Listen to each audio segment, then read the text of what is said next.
ভালোবাসা যদি সত্যিই খাঁটি হয় তবে তার সময়, দূরত্ব কিংবা বাধার কাছে কখনই হার মানে না।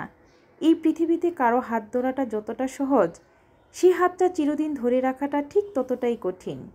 কিন্তু যারা সত্যিকারের ভালোবাসে তারা জানে কীভাবে এই বন্ধনকে অটুট রাখতে হয়। দূরত্ব কখনো ভালোবাসার অন্তরায় নয়, বরং এটা পরীক্ষার মতো। যাদের হৃদয়ে সত্যি একে অপরের জন্য, তারা দূরত্বকে ভালোবাসার গল্পের অংশ বানিয়ে নেয়। হাজার মাইল দূরে থেকেও তারা অনুভব করে একে অপরের স্পর্শ।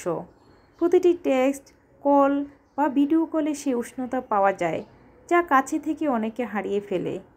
তাই ভালোবেসে হাত ধরুন, কিন্তু এমনভাবে ধরুন যেন সেই বন্ধন সময়ের সাথে আরও দৃঢ় হয়। দূরত্ব থাকুক বা না থাকুক, ভালোবাসার গল্প যেন হয় শুরু থেকে শেষ অবধি একই রকম সুন্দর। সত্যিকারের ভালোবাসায় সব কিছু সম্ভব, দূরত্ব নয়, বরং হৃদয়ে একই সঙ্গে থাকুক। হ্যালো ভিউয়ার্স, আসসালামু আলাইকুম। আশা করি সবাই ভালো আছেন। আলহামদুলিল্লাহ, আমিও ভালো আছি। দেখেন না, আমাদের ভালোবাসা এখনও একই রকম আছে।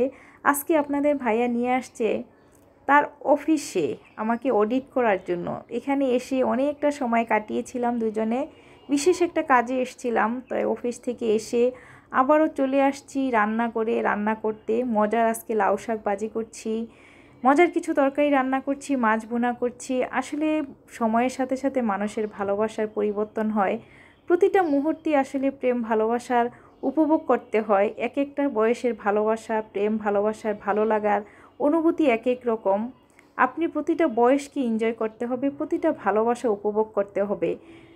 যে উপভোগ করতে পারে সে আসলে সফল মানুষ, তার জীবনটাই সুন্দর। আমি যদি একই জায়গায় পড়ে থাকি, একই সময় নিয়ে চিন্তা করি, তাহলে জীবনটা কখনো সুন্দর হবে না।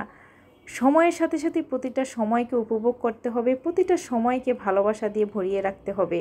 আমি তো মনে করি যে সময়ের সাথে সাথে হাজব্যান্ড ওয়াইফের ভালোবাসা আরও দৃঢ় হয়, আরও গভীর হয়, একে অপরকে প্রতি আরও বেশি নির্ভরশীল হয়ে পড়ে।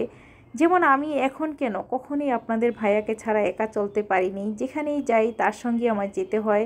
শুধু বাচ্চাদের স্কুল কিংবা প্রাইভেট টিচারের কাছে গেলে হয়তো একা যেতে হয়, কিংবা ডক্টর, শপিং মল, যেখানে যাই না কেন আপনাদের ভাইয়াকে ছাড়া আসলে আমি কখনোই চলতে পারি না। একটা সময় বাচ্চাদের নিয়ে অনেক বিজি থাকতে হয়, কিন্তু যখন বাচ্চারা বড় হয়ে যায় তখন হাজব্যান্ড ওয়াইফের প্রতি ডিপেন্ডেন্ট হয়ে পড়ে। ওয়াইফও ঠিক হাজব্যান্ডকে ছাড়া কোথাও চলতে পারে না, একা থাকতে পারে না। দুজনের প্রতি ভালোবাসা থাকতে হয় 100%। যেখানে 100% ভালোবাসা থাকে সেই মানুষ সুস্থ থাকবে, ভালো থাকবে, দীর্ঘায়ু হবে। মানুষের মন মানসিকতার উপর মানুষের সুস্থতা, এবং সুস্থতার উপরে মানুষের বেঁচে থাকার আসলে